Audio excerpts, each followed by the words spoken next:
Yeah. Thank you for allowing me to address the court. I'd like to say that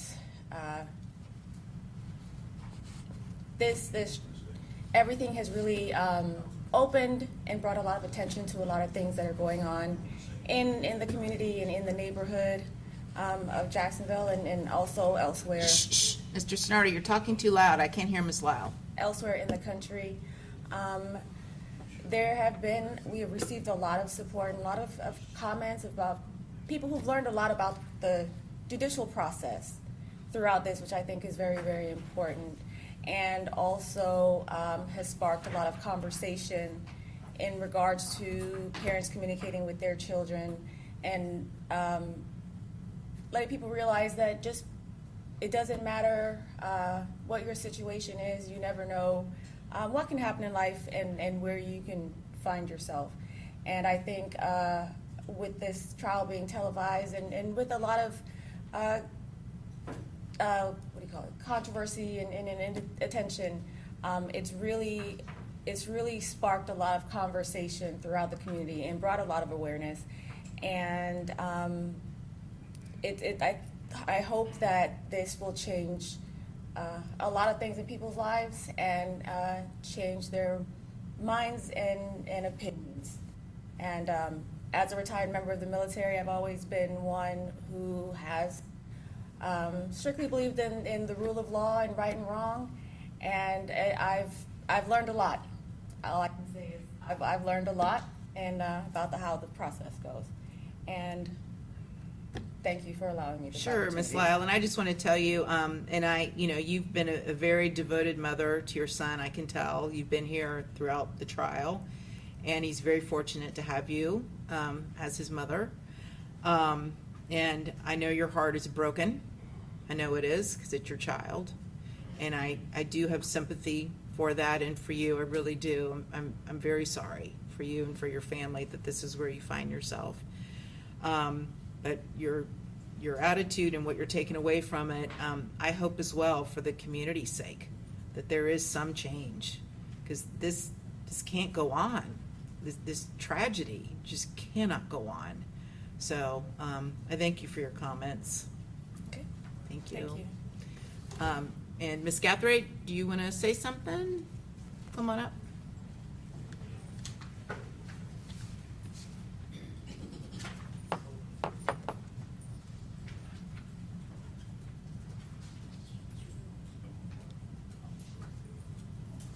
I too want to thank you for allowing me to address the court. This tragic event occurred when Sean was barely 18 years old, and this is a time when the prefrontal cortex of the brain is not fully developed. This development doesn't complete itself until they're at least 25. And this is the area of the brain that controls impulses, and risky behavior is part of the immature brain. They have a heightened drive for risky behavior. Logic is, emotions and impulses are their first priority, and logic is the second one. And I know that Sean made a mistake, but I really believe that the punishment is too severe. Sean. I know, it's hard. Mrs. Gathright, it's hard. I know. Sean is a bright young man, and given the opportunity, I believe he can make an outstanding role model for younger people. He's a strong Christian, and he is liked by his peers as well as adults. This one event should not define the rest of his life. Thank you. Thank you. All right. And Mr. Gathright, do you wish to say something? Yes, ma'am. Okay.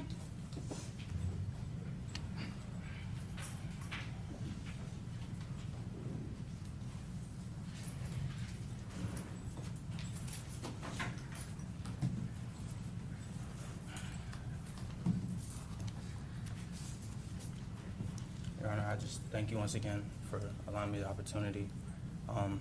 I prepared just a little something. I worked kind of thoughtfully pretty thoughtfully on it, so I just ask that you allow your discretion for me to Yeah, no, go ahead. Thank you. As long as it's respectful. Yes, ma'am. of All right. course. Here we are, being sentenced for the murder of Charles Jones on the day he was killed 2 years later. Now, some may say this is just a coincidence, but I believe that nothing has been, is, or ever will be left up to chance, and that everything in this world is predestined. And there are many biblical promises of that belief holding true. Jeremiah 1:5 says, "Before you were formed in the womb, I knew you. Before you were born, I set you apart." Jeremiah 29:11 says, "I know the plans I have for you, plans for good and not for disaster." And Romans 8:28 says, "We know all things work together for good to those who love God and are called to his purpose." And there are many more just like them. God has full sovereignty over our lives. He chooses our times of peace and prosperity, our times of joy and laughter. But he also chooses our traumas and our tribulations, not to punish and tear us apart, but to strengthen our character and our faith. Everyone wonders how and why I ended up in a situation like this, despite growing up with a loving family, nice home, multiple opportunities, and promising potential. Some act as if it is impossible or unheard of for someone like me to find themselves in a situation like this. But in reality, it is much more common than we think, and has been happening long before today. There is a parable Jesus shared with the world called the prodigal son, a son who had the nice home, loving family, servants. He had his every need catered to. Yet he still chose to take his inheritance and venture off to a far country where he indulged in prodigal living. He soon ran out of money, and a famine had struck the land he was in. And while that would have been enough signs for most to turn back, his eyes still hadn't opened, and he still hadn't come to his senses. Hungry and desperate, he found a job on a farm feeding pigs. And during these times, pigs and what they were fed were deemed as the filthiest, most impure, lowest of the low, and worst of the worst. But he was so hungry and so blind that the food he fed the pigs looked appetizing. That's when he finally came to his senses. He realized that even the servants back home had enough food to spare, yet here he is dying of hunger amongst pigs. After this eye-opening experience, he decided to return home. He was ashamed and planned to go to his father to ask for forgiveness and to become one of his servants because he no longer felt worthy to be called his son. But when he returned, his father embraced him with love and compassion, dressed him in the finest clothes and jewels, and celebrated his son's return with a feast, exclaiming, "This son of mine was dead and has come back to life. He was lost and is now found." It is not uncommon for good young men who come from good families to get lost in this world. But discontentment often leads these good young men astray. When scholars and historians look back on our times, I believe they will label us as the age of discontentment. And those of us who come from privileged upbringings are actually disadvantaged to the fight against it.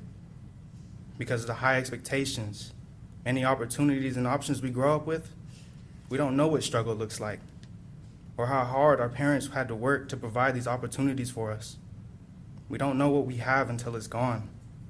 And it often happens after we go through our own eye-opening experience. Never in history has there been a time like now, where there is so much available and so easy to consume, but we still demand more. And it is clearly seen in my generation. Young men and women want to grow up faster, to try to keep up with the influencers that are idolized. And this is in part due to us being so susceptible. A study done by the National Institute of Mental Health provided evidence showing that the brain doesn't reach full maturity until 26 to 27 years old for men, about 8 or 9 years older than my time during the offense. But society knows this, and that's why laws set age requirements on certain activities, amenities, and substances as a way to protect adolescent adults. Yet those same laws don't extend to an adolescent adult when they are charged with crimes and allows them to be prosecuted to the fullest extent, regardless of their age. Your Honor, it is heartbreaking that an 18-year-old can't rent a car or a hotel or buy a home, but can be sentenced to death or life in prison without the possibility of parole. They can't purchase alcohol or tobacco, but can be sentenced to death or life in prison without the possibility of parole.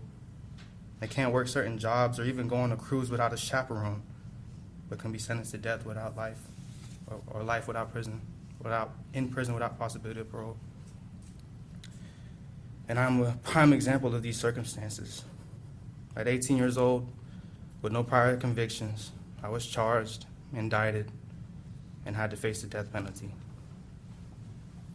My point is, society views anyone under the age of 21 as not being mentally mature enough to participate or partake in these activities, amenities, and substances, because certain substances listed can negatively impact or stunt the growth of a developing brain, while other activities and amenities have restrictions due to the lack of impulse and behavioral control or lack of situational awareness at times with teens. It is very simple to understand that our brains have not developed enough, that we live in a society where someone under the age of 21 can be sentenced to death or life in prison without parole.